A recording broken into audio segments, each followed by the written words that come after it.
ആ മോനെ, അതെ എന്തായടാ ബാങ്കിലെ കാര്യം? വല്ലതും തരപ്പെടുത്താൻ പറ്റിയോ? ശ്രമിക്കുന്നുണ്ടോ? എല്ലാം ശരിയാവും. ആ മാനേജർ പറഞ്ഞ ഓർമ്മയുണ്ടല്ലോ, ഇനി ഒരു അവധി തരില്ല. വൈകും തോറും പലിശയും പലിശയുടെ പലിശയും കൂട്ടുപലിശയൊക്കെ ആയിട്ട് വലിയൊരു ഭാരാവൂട്ടാ. ഇല്ല അച്ഛാ, എല്ലാത്തിനും ഞാനൊരു വഴി കണ്ടിട്ടുണ്ട്. എല്ലാം ശരിയാവും. അച്ഛൻ ടെൻഷൻ ആവണ്ട. ശരിയാവോ? പിന്നെ ആവോ?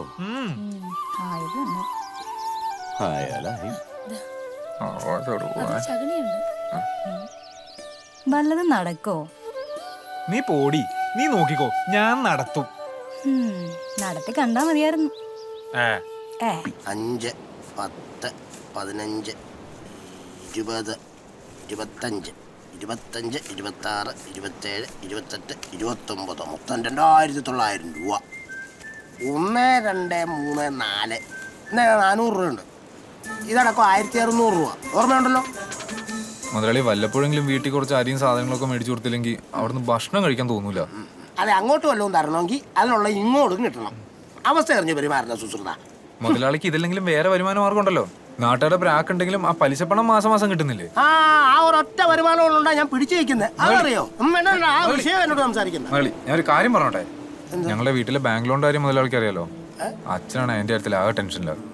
ആ കുടിശ്ശിക എങ്ങനെയും അടച്ചു തീർക്കണം. മുതലാളിക്കൊന്ന് സഹായിച്ചൂടെ? അതെ സുശ്രുത, നമ്മൾ തമ്മിൽ ഇങ്ങനെയുള്ള ഇടപാടൊന്നും വേണ്ട. അത് ശരിയാവില്ല. അതുകൊണ്ടാ നമുക്ക് വേറെ വല്ല വഴി ആലോചിക്കാം. കൃത്യമായിട്ട് പലിശപ്പണം കിട്ടിയാ പോരെ? അതേ ഏറ്റു. അത് ശരിയാവില്ല, വേണ്ട. അത് മുതലാളി, ഇനിയും കുടിശ്ശിക അടച്ചെടുത്തില്ലെങ്കിൽ എനിക്ക് വീട്ടിൽ നിൽക്കാൻ പറ്റില്ല. അതുകൊണ്ടാ മുതലാളിക്ക് കഴിയുമെങ്കിൽ ആ ബാങ്ക് ലോൺ ഒന്ന് ടേക്ക് ഓവർ ചെയ്യാവോ? ഞങ്ങളെ കൊണ്ട് പറ്റുന്ന രീതിയിൽ അടച്ചു തീർത്തോളാം. പ്ലീസ് മുതലാളി. എന്തായാലും ഞാൻ ഒന്ന് ആലോചിക്കട്ടെ. കഴിയെങ്കിൽ എത്രയും പെട്ടെന്ന് ഇതെന്ന് അത്രയും വലിയ ഉപകാരമായിരിക്കും. ഇനി എന്തേലും കാണിച്ചു ഒന്ന് തരാന്ന് വെച്ചിട്ടുണ്ടെങ്കിൽ അതിനൊരു ഫോർമാലിറ്റി ഉണ്ടാവും. അതിനൊരു അച്ഛൻ, അമ്മ, മറ്റവരെ മറിച്ചവരെന്ന് പറഞ്ഞ ആരും വരാൻ പാടില്ല. അതൊന്നുമില്ല. അതൊക്കെ മുതലാളി എന്താന്ന് വെച്ചാൽ ചെയ്തോ. എനിക്ക് എങ്ങനെയെങ്കിലും ഇതൊന്ന് തലയുരിയാൽ മതി. അങ്ങനെയാണെങ്കിൽ ഓക്കെ. ലക്ഷ്മി, എടാ എന്റെ സോഡ കുപ്പി തരാം.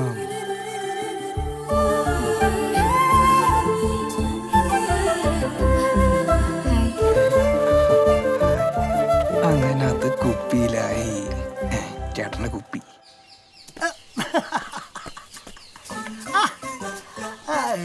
ഹലോ മിസ്റ്റർ വൈദ്യൻ, how are you? Are you busy? ലാലപ്പനോ? ഞാന് കുറച്ച് ഔഷധ ചെടികൾ നട്ടുപിടിപ്പിക്കുകയായിരുന്നു. ഇതന്നെ പറമ്പ് കുറച്ച് തുമ്പ വെച്ച് പിടിപ്പിക്കോ? എന്റെ ലാലപ്പ, ഇത് തുമ്പെ റോക്കറ്റ് ഒന്നല്ല, ഇതാണ് പനിക്കൂർക്ക. പടത്തോക്ക്. What a bad smell. Same കൂർക്ക തന്നെയാണ് സുശ്രൻ എന്റെ സ്പായിന് അവിടെ പനിച്ചു വരുന്നവർക്ക് കൊടുക്കാറ്. പിന്നെ അവിടെ ഊണ് കഴിക്കാൻ വന്നവർക്ക് ഊണിന്റെ കൂടെ കൂർക്ക ഉലത്തിയത് കൊടുക്കുന്നുണ്ട്. നല്ല ടേസ്റ്റ് അല്ലേ? ലാലപ്പൻ ഇപ്പൊ വന്ന കാര്യം പറ. അല്ല, വൈദ്യം കണ്ടിന്നുള്ള അത് പറയാനാണോ? അല്ല, മാധവി, കുടിക്കാൻ എന്തെങ്കിലും എടുത്തോളൂ. അതായത് ഞാൻ വന്നതിന്റെ ഉദ്ദേശം സുശ്രൻ പറഞ്ഞപ്പോഴാണ് ഞാൻ കാര്യമല്ല മനസ്സിലാക്കി. എന്ത് കാര്യം? ബാങ്കിൽ കുടിശ്ശികയാന്നോ, വൈദ്യരാഗ പ്രശ്നത്തിലാന്നോ, ഇതൊക്കെ എന്നോട് പറഞ്ഞാൽ പോരെ? ഞാൻ ഇങ്ങനെയുള്ള കാര്യങ്ങളൊക്കെ പുഷ്പം പോലെ കൈകാര്യം ചെയ്യും. അതാണ് ഈ ലാലപ്പൻ. അല്ല, അതൊക്കെ നിങ്ങൾക്കൊരു ബുദ്ധിമുട്ടാവില്ലേ? എന്ത് ബുദ്ധിമുട്ട്? എന്റെ വൈദ്യരെ ഈ വയസ്സാം കാലത്ത് 10 പൈസയുടെ വരുമാനമില്ലാത്ത വൈദ്യരുടെ എത്ര തലയെ കെട്ടി വെക്കുന്ന ഇതൊക്കെ? മക്കളെ ചേർക്കട്ടെ, ഇതെന്നെ ശവന്നാറി പോവാണോ? അവർക്ക് എന്ത് വരുമാനം ഉണ്ടായിട്ടാടോ? അവരല്ലേ പഠിക്കാൻ ലോൺ എടുത്തേ, അവരടയ്ക്കട്ടെ. അല്ലാതെ ഈ പറമ്പിൽ രാപകൽ ഇങ്ങനെ കടച്ചോണ്ടിരുന്നിട്ട് കാര്യമില്ല. എന്റെ സ്പായിൽ വന്ന് മരീക്ഷ ശരീരത്തിൽ കളയ്ക്കണം. നല്ല ലാഭം ഉണ്ടാവും, പൈസയും കിട്ടും. എന്നോ ജനം അവിടെ വരുന്നറിയോ? ഓക്കെ, സുശ്രുതമുള്ള ചിലരെ ഞാൻ കൊടുത്തോളാം. അല്ല, ലാലപ്പന്റെ മനസ്സിലിരിപ്പെന്താ അത് പറ. കള്ളാണോ? വേണോ? നോക്കാം. സംഭാര. അയ്യോ, സംഭാരം ഭയങ്കര പുളിയ സംഭാരം ആരെങ്കിലും കുടിക്കുമോ? ഉള്ളി കോള കുടിച്ചാ അതൊന്നും ഇവിടെ കിട്ടില്ല. അറിയാം. പറ. അപ്പോ പറഞ്ഞു വരുന്ന കാര്യം എന്താന്ന് വെച്ചാ, ഈ ലോണൊക്കെ അടയ്ക്കുന്ന ഏർപ്പാടെല്ലാം ഞാൻ ചെയ്തോളാം.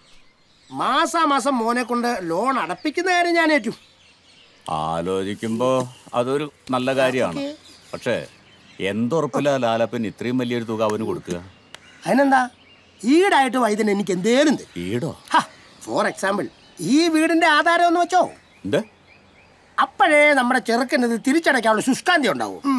പിന്നെ ഈ ഇടയ്ക്ക് വെച്ച് വൈദ്യനങ്ങ് തട്ടിപ്പോവാണെങ്കിൽ, അല്ല മനുഷ്യന്റെ കാര്യമല്ലേ, അല്ല അങ്ങനെ സംഭവിക്കുവാണെങ്കിൽ ഇതെല്ലാം മക്കൾക്കുള്ളതല്ലേ?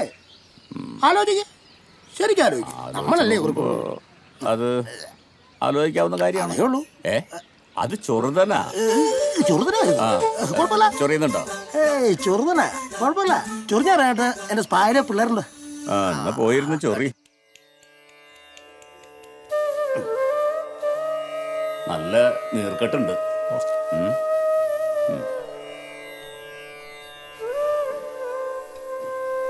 ദാ, ഈ എണ്ണ പുരട്ടി 2 നേരം കുളിക്കുക. എന്നിട്ട് 1 മണിക്കൂർ വിശ്രമിക്കണം. കുളി കഴിഞ്ഞിട്ടേ പേടിക്കാനൊന്നുമില്ല. ശരി. ആ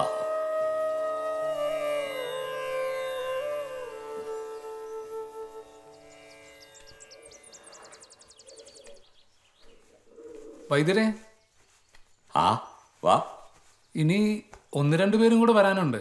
ആ കഴിയുമ്പോൾ പറഞ്ഞാൽ മതി, ഞാൻ കൊണ്ടാക്കാം. ഓ അപ്പോഴേക്കും എൻ്റെ ബാക്കി പണികളൊക്കെ ഒന്ന് ഒതുക്കാം. കുറച്ച് തുണി കഴുകിടാനുണ്ടേ. അപ്പോ നാട്ടിലേക്കൊന്നും പോവാറില്ലേ? അവിടെ ബന്ധുക്കളൊക്കെ ഉണ്ട്, വല്ലപ്പോഴും ഒന്ന് പോയി വരും. പിന്നെ ഈ അച്ഛനും അമ്മയും ഇല്ലാത്തത് ഒരു കുറവ് തന്നെയല്ലേ വൈദ്യരെ? ഏയ്, അച്ഛനും അമ്മയില്ല എന്നുള്ള വിഷമൊന്നും വേണ്ട. ഞങ്ങളൊക്കെ ഇല്ലേ? വൈദ്യരെന്ന് വിളിക്കുന്നതേ ഉള്ളൂ. ഉള്ളിലെപ്പോഴും അച്ഛൻ്റെ സ്ഥാനം.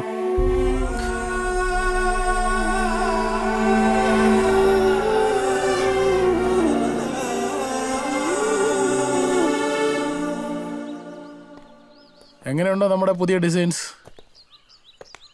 ഇതൊക്കെ കാണിച്ചിട്ടാണ് നമ്മുടെ ബിസിനസ്സിനെ മുമ്പോട്ട് കൊണ്ടുപോകാൻ പോകുന്നത്. കൊള്ളാം. ഇതൊക്കെ വായിച്ച പേടി തോന്നാത്തവരാരുണ്ടാവുക? പേടിക്കും. എല്ലാവരും കാണത്തക്ക വിധം അകത്ത് വെക്കണം. ശരി. ആ നാക്കൊന്ന് നീട്ടി. ആ അങ്ങനെ. ആ ആ മതി. ഈ എഴുതി വച്ചിരിക്കുന്നതൊക്കെ ഞാൻ വായിച്ച ഡോക്ടറെ. ഇതിൽ പറഞ്ഞിരിക്കുന്ന ചില ലക്ഷണങ്ങൾ എനിക്കുണ്ടെന്നാ തോന്നുന്നത്. വീഡിയോ ഒക്കെ ഒരുപാട് വലിക്കും സാറേ. എല്ലാം ഒന്ന് ടെസ്റ്റ് ചെയ്ത് നോക്കണമെന്നാ. എന്ത് ടെസ്റ്റ്? ഇതൊന്നും കണ്ട് പേടിക്കണ്ട. 3 പെൺമക്കളാണേ. നിങ്ങൾക്ക് ചെറിയൊരു പനി മാത്രമേ ഉള്ളൂ. അതിപ്പോഴത്തെ ഈ കാലാവസ്ഥയുടെയാ.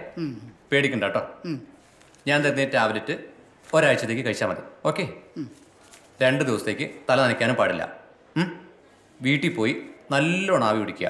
ഒരു കുഴപ്പമില്ല. ശരി. വലിയ ഉപകാരം സാറേ. ഓ, സമാധാനമായി.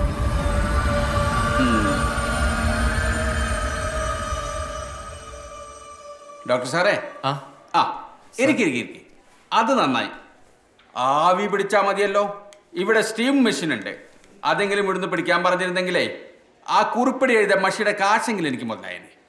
താൻ ആ കഴുത്ത് കിടക്കുന്ന കുഴലൂരി വെച്ചിട്ടേ വല്ല രുദ്രാക്ഷമോ തുളസിമാലയോ ഇട്ടേ കാശിയിലോ രാമേശ്വരത്തോ പോയിരിക്കും. തനിക്ക് കുറച്ച് പുണ്യം കിട്ടും. കൂട്ടത്തിൽ എനിക്കും വേണ്ടി പ്രാർത്ഥിച്ചോ. കുറച്ച് പുണ്യം എനിക്കും കിട്ടട്ടെ. ഡോക്ടർ സാർ ഒന്ന് എഴുന്നേറ്റ്. ആ രോഗിക്ക് എന്താണ് വേണ്ടത് അത് ഞാൻ കുറിച്ച് കൊടുത്തിട്ടുള്ളൂ. സർ പ്ലീസ് ഡിസ്റ്റർബ് ചെയ്യരുത്. ഇല്ല, ഡിസ്റ്റർബ് ചെയ്യില്ല. തനിക്ക് സ്വസ്ഥത തരാൻ പോവാ. തന്റെ സേവനം ഇനി ഇവിടെ വേണ്ട. 10-12,000 രൂപയുടെ ടെസ്റ്റ് നടത്തേണ്ട സ്ഥാനത്തെ 2 രൂപയുടെ ഉളിക കുറിച്ചു കൊടുത്ത തന്നെയൊക്കെ വെച്ചുകൊണ്ടിരുന്ന ഈ ഇന്ദുകല മെഡിസിറ്റിയുടെ കാര്യത്തിൽ ഒരു തീരുമാനമാവും. മൾട്ടി സ്പെഷ്യാലിറ്റി ഹോസ്പിറ്റൽ പണിയാൻ നിൽക്കുന്ന എന്നെ ചെറ്റപ്പുരയിലാക്കല്ലേ ഡോക്ടർ സ്വാമി തിരുവടികളെ. അല്ലേലും ഞാനിവിടെ നിൽക്കാൻ ഉദ്ദേശിക്കുന്നില്ല. താനിവിടെ നിൽക്കണ്ടോ? ഓടിക്കോ.